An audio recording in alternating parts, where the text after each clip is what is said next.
Enough to make it go. So it's a 96 volt motor. Right, dog?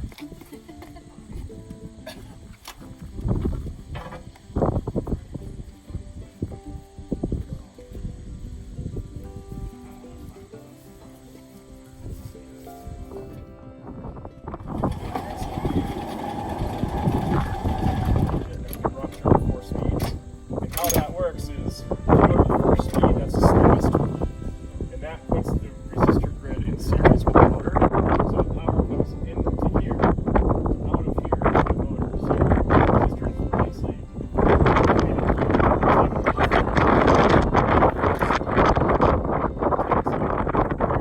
so it's a little less resistance. And when you go to the speed, the third one, it goes across these two. When you go to the full speed, it just comes in and right back out. So the control just basically dictates which wire it's going in exactly.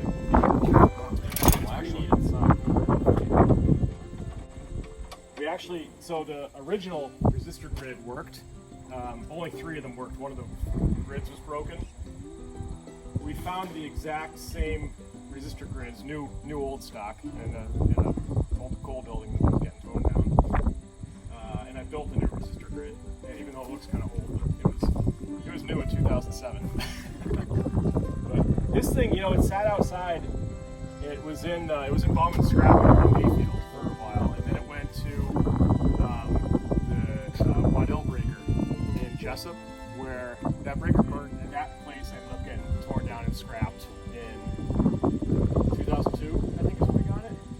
And we were just taking pictures of the breaker, and we saw this sitting there in the weeds, and asked the scrapper what they were going to do with it, and they said, we're going to cut it up too, and on electric motor works. There's 16 brushes in there, and I actually have one in there still, in the battery box to get it out of it. They were like brand new, they were hardly even worn in yet. So right before this thing went to get scrapped, the thing was overhauled. And we were able to get new brushes for it, because they were, the leads to them were kind of falling apart. So some batteries in it, gave it a new speed control, rebuilt the resistor grid, and away it goes. What was the year manufactured? 1926.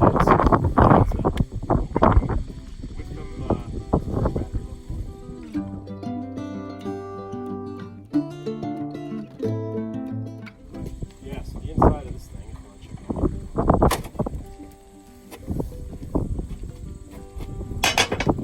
You can see how the fingers have the wires attached to them, and then they make contact with different parts of the drum. And it all just makes different contacts throughout there. Simple, right? Yeah, very simple, yeah. Yep. Is that a wooden poster mill? It is, yeah, it's wood. Is it real? Yep. I guess it's an insulator or something like that. Yeah, exactly. Yep. Yeah, this thing, it was gorgeous when the boys rebuilt it. I mean, it looked, it could have been a museum piece.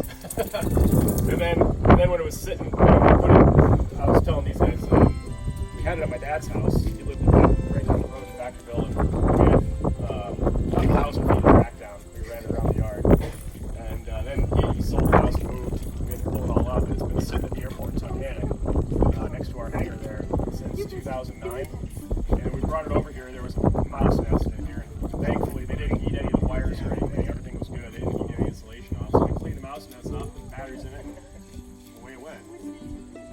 But it was pretty impressive. Some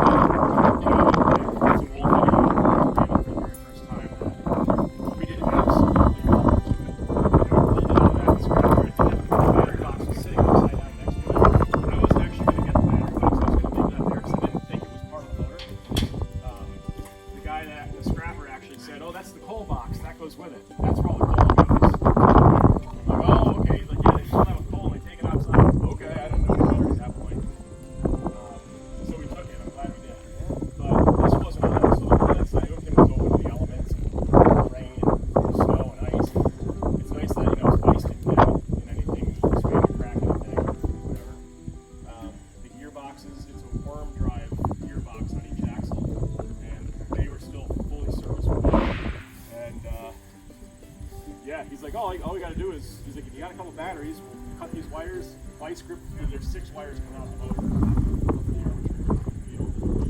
Vice grip these 2 together, and you touch these 2 together. So we did. Battery, yeah, I'm like, nothing, absolutely, didn't grease anything, didn't grease anything, didn't fire anything.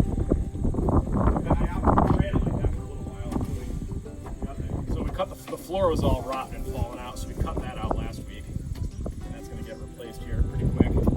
So whoever's going to operate it, you got to run it kind of Flintstones.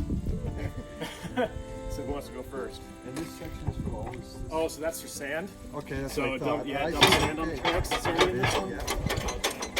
It's in the other one. Shakes them out. Yeah. Oh yeah, with the back one over here? Yeah. Traction when it's wet? Exactly, yep. Yep, or when you meant to haul like 4 or 5 loaded coal cars, and when you hook 10 of them on there to abuse it, like you do with the mines, it needs a little more go to keep when the wheel starts spinning. But these are, well, we got to replace the wood for the bumpers, but these are anti-climb up, I guess to protect you. So in case, when you bump into a mine car, if you hit it pretty hard, it doesn't, this will catch the bumper and keep the car from coming up and smushing you. Yeah. So, well, Greg, I think you should go first. I'll go. Hop on there. We had a nice seat there, but that went away a while ago too. Is that what this was for? Yeah. Seat's going to read it. Yep. All right, so we'll run through the speed control once first, just with it off, so you get the idea.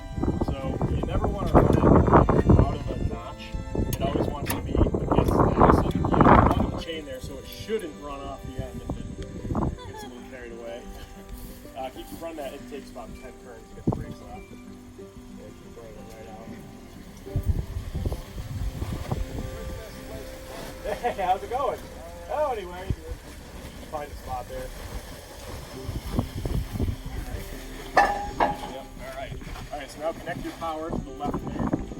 So that's going to be, so it's not good to, if it's rolling this way, to shut, if you're driving that way and you have to stop quick to make it go the other way, it's not good for the motor to do that, but it's better than running into the wall.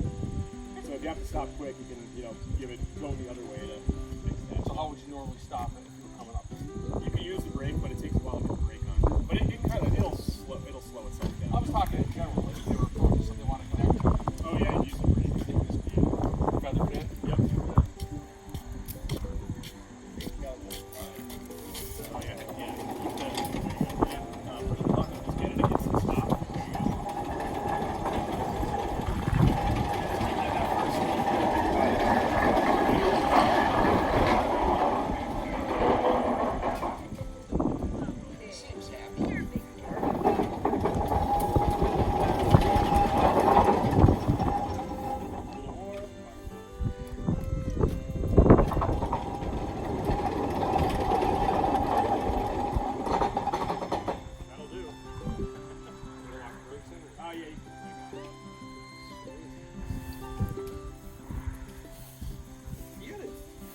Run this daily, yeah, pretty good touch for it. Yeah.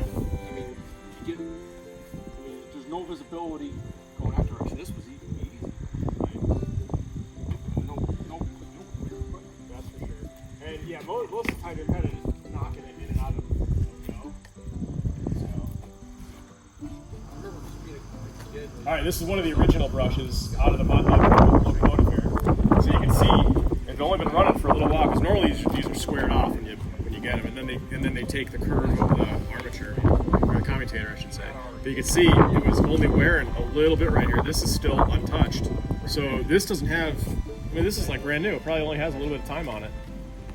And it worked. It ran the motor with 16 of these in there. 16, yeah. And a bunch of the springs were broken, and the holders were broken, and they're inside this plate right here on the motor. And everything was corroded and nasty, but it still worked. And we got new brushes from down at North End Electric in Scranton. We told them, I took one of these down and told him about the project, and he's like, oh, I'll see if we have anything that's like that. And he came back with the exact same one in a box. There was 16 of them there. They've been in business for a long time. They have, and it was in a box just completely covered with dust.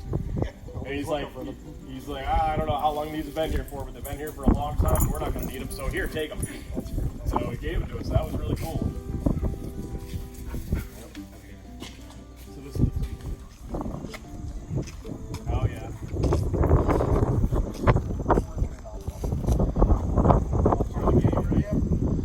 All right, so power's off. So just one so you can see how it works. So you push the button down and bring the key up, and then you want to let it. Yeah, and then you want to. But once you push it and get it out of the notch, you have to go back up so you get against that stop. Yeah, don't run it obvious.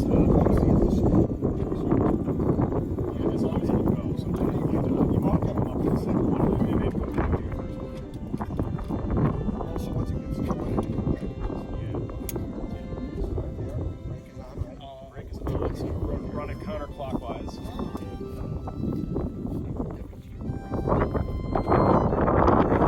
I've got far enough.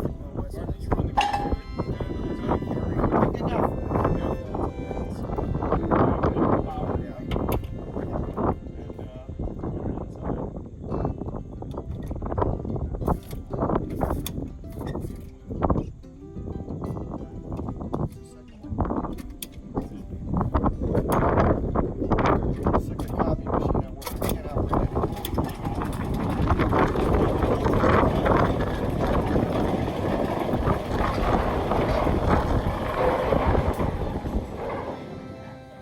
Comfortable with that? In the reverse, right? Yep.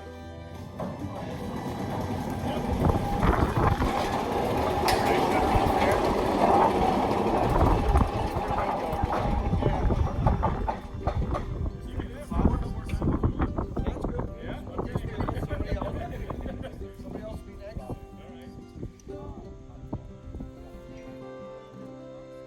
Chris charged the batteries all week, so we expect them to be dead till the end of the day.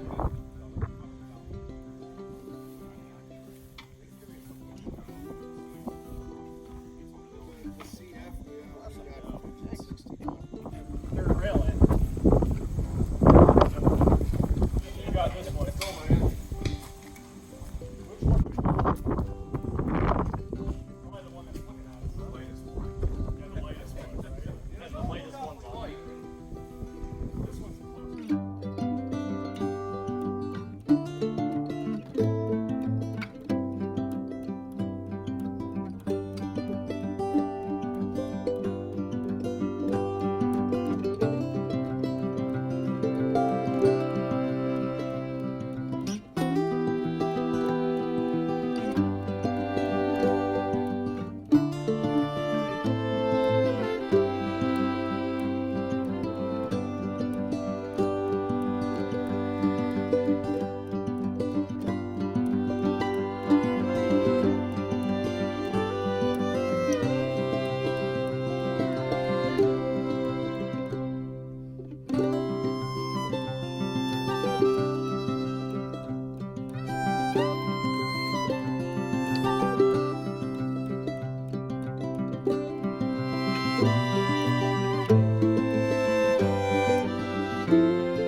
All right, so that's the rail bender.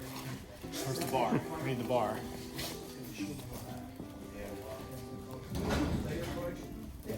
You take the bar, and if we wanted to make a curved track here, So we take this and stick it in, and turn it, and keep it, tighten it until it kinks the rail a little bit. Then you loosen it, move it about a foot this way. You do it again, and you loosen it, move it a foot this way, and do it again. And it curves and bends the rail. You can only go a little bit though, because if you go too much, then they crack. How do we know that, Greg? Is it when you turn it, the rail goes that way? Yeah, Like it pushes, pushes it it's in? pushing this out. Yeah, so it's going to turn it this way. Got it. That's what it'll paper. Well, that's fun. No, it's not really. Yeah. Yep. Yeah, so this would be used for a little lightweight rail. It would probably bend this, but the other's bigger ones. Yeah, the other one's a little better. Yeah. It won't come out. Now, the problem with these ones, when they first came out, is that you get your windy area.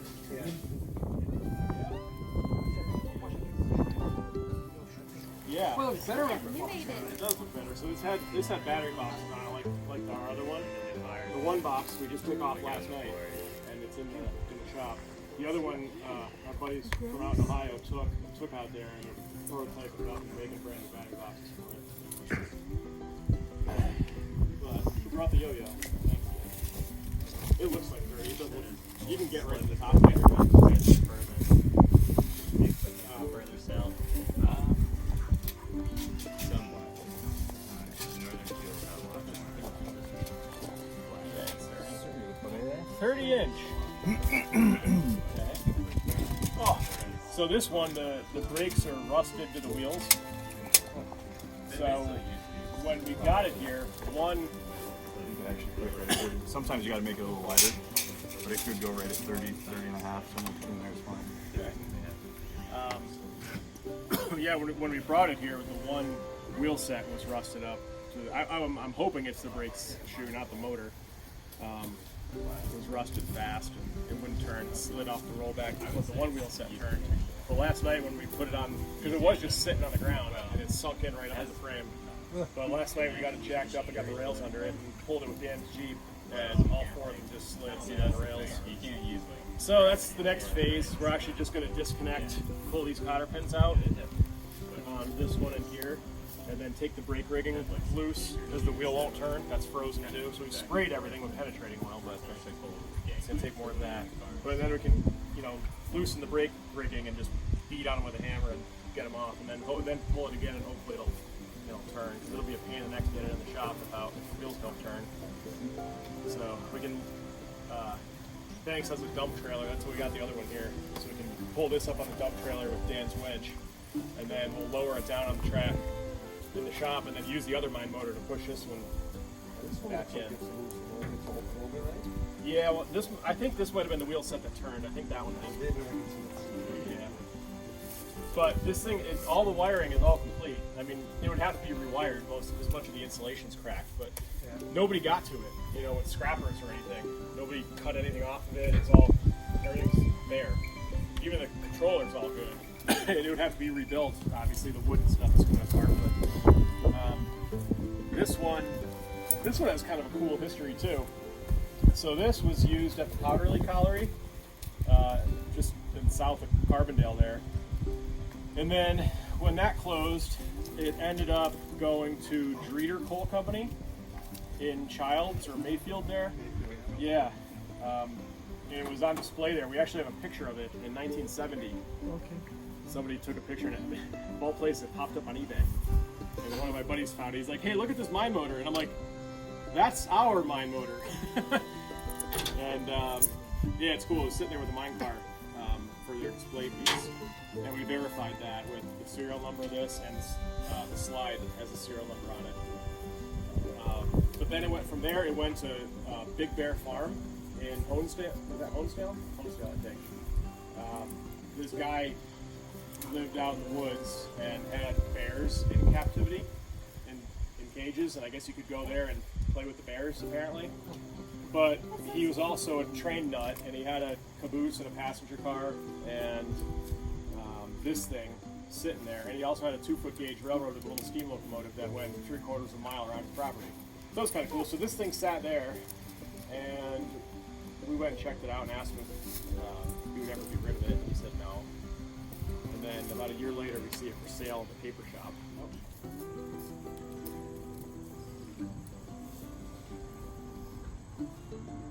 Yeah, this one's a little bit more complex, the wiring to it, than the other one is, but it's doesn't mean it can't be figured out to go. But it's nice because everything is completely intact, wiring wise. So you just trace it all and rewire it. Honestly, you probably didn't even have to just try it out. You'd probably just go.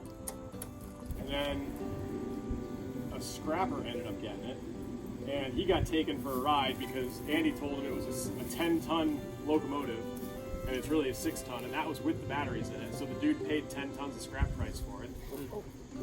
And I don't know if he ran it across the scale or what, but we know it's a 6-ton locomotive. Like I said, that was with the batteries in it. So as it sat, it was probably 4.5 or 5 tons. So we bought it from the scrapper. A couple of us pooled our money together and bought the darn thing. And here it sits. So both of them came very close to being scraps and kind of jumped in at the last minute there and got the thing. And now we're going to make this one maybe go. We'll see. Right now it's just going to get a cosmetic restoration. But it's pretty neat. It was, Hudson Coal Company locomotive. And if we get it going, it'll be the only Hudson Coal Company locomotive that's running. There's one very similar to this in the Andersite Museum above the Locomotive Line Tour.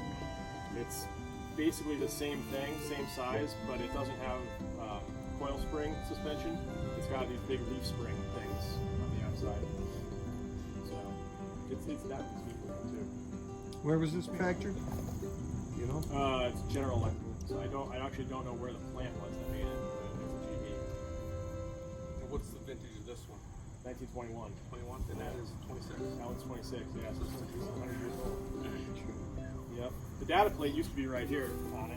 At some point, somebody took that. In the picture that we have, the data plate's still on it in the 1970s, so at some point that came off. But I took the data plate off that motor, and that's how we tracked down the history of this thing through that. The data plate on this motor is still on there. Yeah. So that's this thing's story. So hopefully in the next couple of weeks we get this in the shop, and then we can get it cleaned up and get a coat of paint on it and get the battery boxes back on, and it'll look better painted. Yeah. They always do, even though there's a bunch of rust and flake and some of it's gone.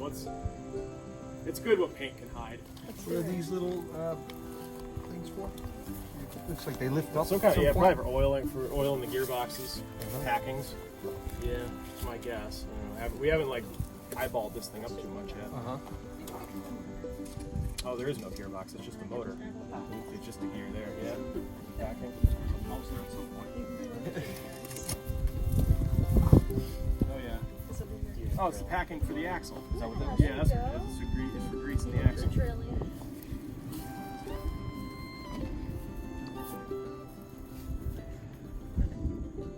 These are the sandboxes, the 4 corners. So you run the levers. I don't know if these move or not. Oh yeah, that'll open the sanders, dump the sand on the track. This one's frozen. This one operates the front too. This one opens the rear. This one's disconnected here. Is it? That's why it works. Yep.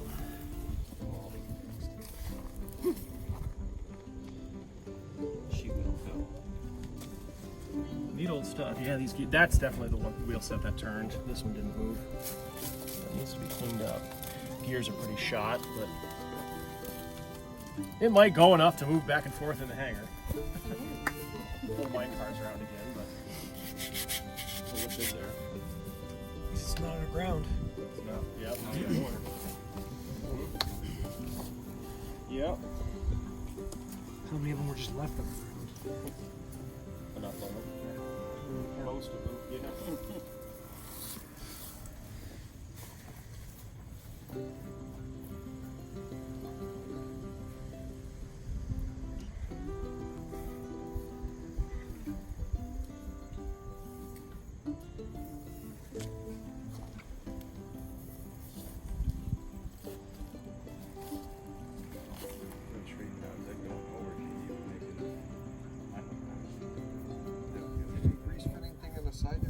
gets a little flap that holds open.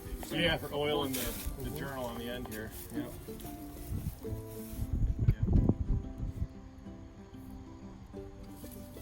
You have the box down in the other, down the garage, right? Yeah, the one by the front box. Hanger. Yeah, Yeah, yeah. and then the back, but it had two. They were two separate ones. Oh, so you have The back one? box. Well, we have the other one. It's out in Oh, Ohio. oh, good. Again, Okay. Scanned out. He's gonna. My buddy's gonna remake them. Nice.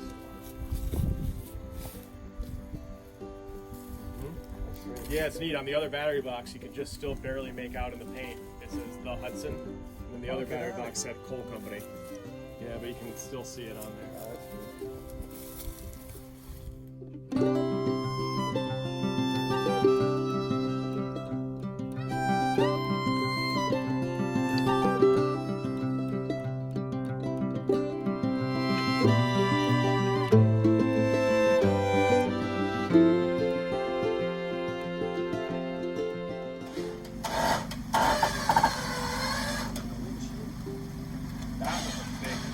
Nope, she still slid. That's not good. No. And I So tapped, it might be in the gears. and I tapped on the gears a little. Did just-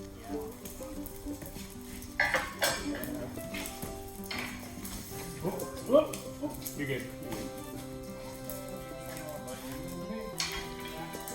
Yeah, it's alright. It's just making it past it.